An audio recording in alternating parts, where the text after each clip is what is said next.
నూతన సంవత్సరం 2026ని స్వాగతిస్తూ డిసెంబర్ 31వ తేదీ రాత్రి నిర్వహించుకునే వేడుకలకు ప్రజల భద్రతను దృష్టిలో ఉంచుకొని పలు ఆంక్షలు విధించామని సిపి రాజశేఖర్ బాబు తెలిపారు.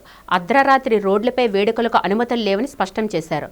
న్యూ ఇయర్ సందర్భంగా 3 ఫ్లైఓవర్లు మూసివేస్తున్నట్లు వెల్లడించారు. పోలీసులు విధించిన ఆంక్షలు ఉల్లంఘించిన వారిపై కఠిన చర్యలు తీసుకుంటామని హెచ్చరించారు. నూతన సంవత్సర వేడుకలను ప్రజలు ఆహ్లాదకరమైన వాతావరణంలో జరుపుకోవాలని సూచించారు. ఎన్టీఆర్ జిల్లా మొత్తం నిఘా నీడలో ఉంటుందని సిపి రాజశేఖర్ బాబుతో మా ప్రతినిధి లిఖిత ఫేస్ టు ఫేస్. వేడుకలు ఆహ్లాదకరంగా జరుపుకోవాలని చెప్పి కూడా ఇప్పటికే సిపి రాజశేఖర్ బాబు తెలిపారు. నూతన సంవత్సరంలో నగరంలో ఎలాంటి ఆంక్షలు చెప్పారో మనతో మాట్లాడటానికి సిపి రాజశేఖర్ బాబు ఉన్నారు. ఆయన అడిగి తెలుసుకున్నాం. సార్ చెప్పండి, నగరంలో నూతన సంవత్సర వేడుకలకు ఎలాంటి ఆంక్షలు ఉన్నాయి, ఏంటి?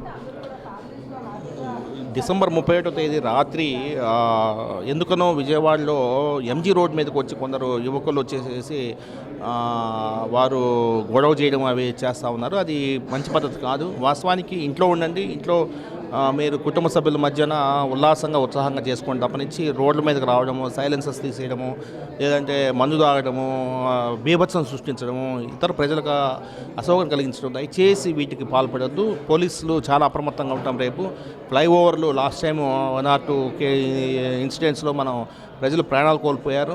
సో రేపు కొన్ని ఫ్లైఓవర్లు మూసేస్తున్నాము, కొన్ని ఆంక్షలు ఉంటాయి. దయచేసి పోలీస్ శాఖను అర్థం చేసుకునేసి మాతో సహకరించాలని కోరుతున్నాం. అదేవిధంగా డ్రంక్ అండ్ డ్రైవ్ కేసులు కూడా ఉన్నాయి. అదేవిధంగా ఇటు మొత్తం మీద చూసుకుంటే బందర్ రోడ్లో ఇటు బెన్ సర్కిల్ దగ్గర ఎక్కువ మంది యువత కూడా కేరింతలు కొడుతూ కూడా వాళ్ళకి ఎలాంటి ఆంక్షలు పెట్టబోతున్నారు సార్?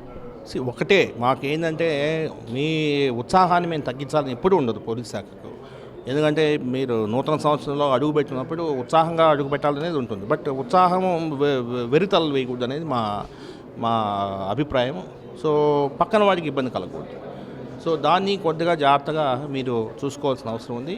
దయచేసి పోలీస్ అర్థం చేసుకోండి. పోలీస్ కనిపించి చెప్తే డెఫినెట్గా ఆపాల్సిన పరిస్థితి. లేదంటే కెమెరాలు ఉన్నాయి, తర్వాత డ్రోన్స్ ఉన్నాయి. మళ్ళీ రేపు కేసు అయితే ఆ రోజు బాగానే ఉంటుంది, ఉత్సాహంగానే ఉంటుంది. బట్ నెక్స్ట్ డే కేసు అయితే నా మీద కేసు అయింది, రేపు పాస్పోర్ట్ రాదు, రేపు ఉద్యోగం రాదు, ఇవన్నీ ఇష్యూస్ ఉంటుంది. సో దయచేసి అర్థం చేసుకోవాల్సిన అవసరం ఉంది. రేపు కొంత అప్రమత్తంగా అయితే ఉండాలి. రేపు ఎటువంటి పరిస్థితుల్లో పోలీస్ శాఖ ఉపేక్షించదు. మరీ అన్యాయంగా పోతే ఎటువంటి పరిస్థితులు ఉపేక్షించదు.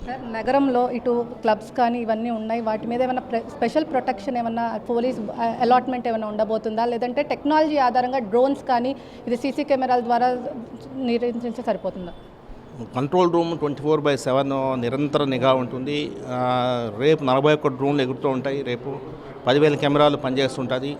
అన్ని అప్లికేషన్స్ పనిచేస్తుంటుంది. టెక్నాలజీ ఉంది. అందరూ కూడా your all under watch, police watch.